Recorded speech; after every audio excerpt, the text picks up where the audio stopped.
They say there are two sides to every story. Consider both before you form an opinion. Easier said than done. Look at the conflict in Ukraine. One side is dominating the global narrative. The other side has been proclaimed the villain. I'm talking about NATO and Russia. And while there's a solid case against Russia here, this story too has another side. And as the tellers of the story, we must dwell on and reflect it.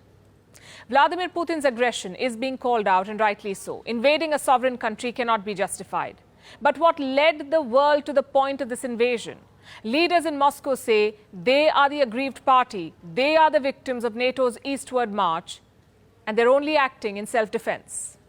Here's why.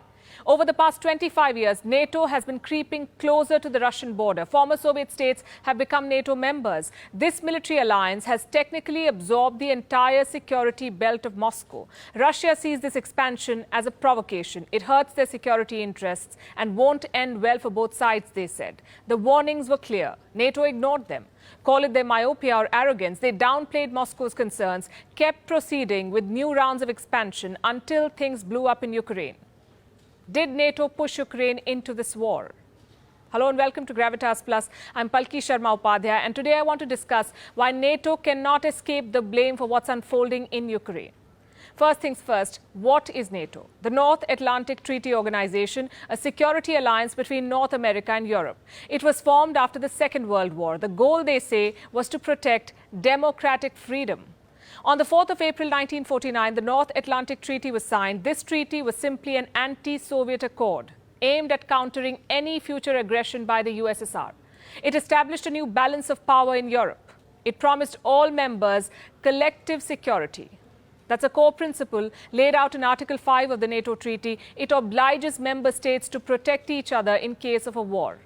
It says an armed attack against one ally will be an attack on all allies. Meaning, if one NATO nation is attacked, all NATO nations will retaliate. This allowed NATO members to pool and share their military resources. They built efficient defense capabilities, but there was more to NATO than just defense.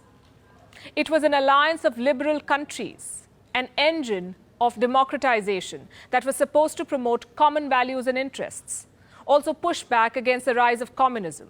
Naturally, Moscow saw this alliance as a threat to its interests. In response, it created the Warsaw Pact in the year 1955. It was a counterweight to NATO, the Warsaw Pact. These were the members.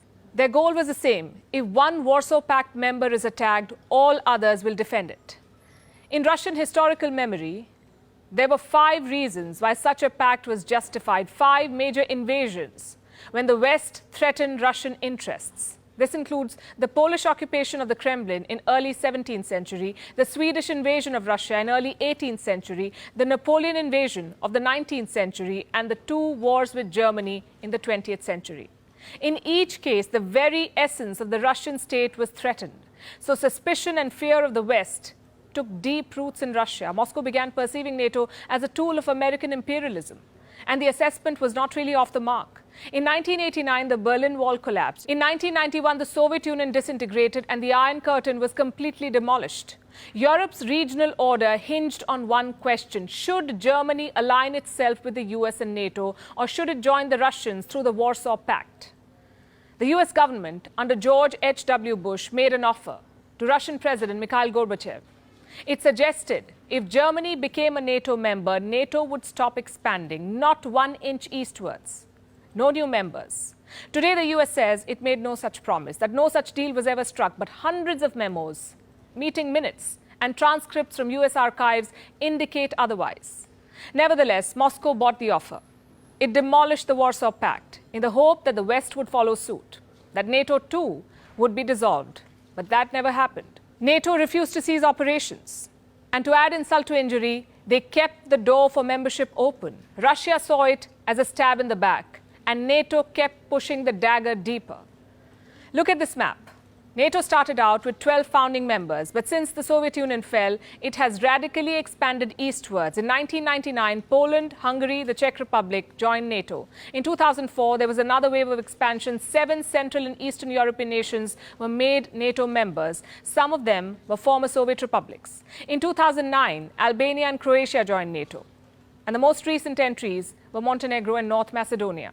both situated in Russia's backyard. It does not end there. As of 2021, NATO officially recognized 3 more aspiring members: Bosnia and Herzegovina, Georgia, and Ukraine.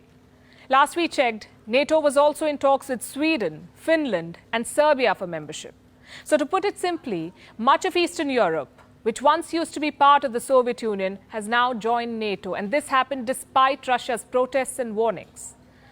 The last reasonably friendly warning from Moscow came in the year 2007. Vladimir Putin addressed the annual Munich conference, where he said, and I'm quoting, "NATO has put its frontline forces on our borders. This expansion represents a serious provocation that reduces the level of mutual trust, and we have the right to ask, against whom is this expansion intended, and what happened to the assurances our Western partners made after the dissolution of the Warsaw Pact?"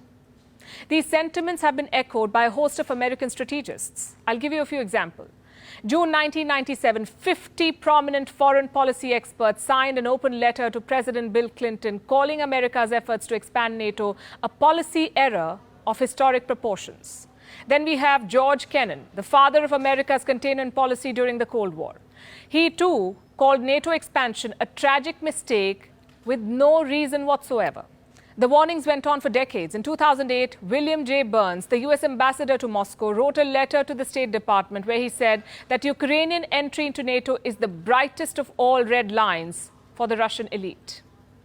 He said that even Putin's sharpest critics at home consider Ukraine's entry a direct challenge to Russian interests. It does not end there. This is Robert M. Gates. He was the defense secretary in the Bush and Obama administrations. He wrote in his memoir that trying to bring Georgia and Ukraine into NATO was truly overreaching. Then we have Strobe Talbot, a former deputy secretary of state. He described the Russian perception in a similar way, how they consider NATO as a vestige of the Cold War, and point out that if the Warsaw Pact was disbanded, why did the West not dismantle NATO? So several voices in the Western world had warned that Russia's protests have merit and that NATO expansion could spell serious trouble. Yet, successive American administrations paid no heed to these warnings. They kept widening NATO's security umbrella. Now, here's the thing. Trying to safeguard the sovereignty of a country is laudable indeed, but inviting a state right on Russia's border into an anti-Russian alliance is provocation. Ukraine is a sovereign country and has every right to want to join the NATO. But what's in it for the NATO? Why did they push for it? Their moves completely disregard the historical baggage between NATO and Russia. Many Russians were traumatized by the disintegration of the Soviet Union. In an instant, they lost 1/3 of their territory, half of their population, and most of their military might. They found themselves much weaker before Western unity. They felt that an unjust settlement had been imposed on them, and it was done in their moment of maximum weakness and vulnerability. So they looked at any state leaving Russia's sphere of influence as both a strategic loss and a matter of national humiliation. When we analyze why Ukraine was attacked, all of this needs to be taken into account. Does this justify the war? Absolutely not. Russia's actions are criminal, no two ways about it. But the West is not innocent either. They did not do what they could have to avert this war.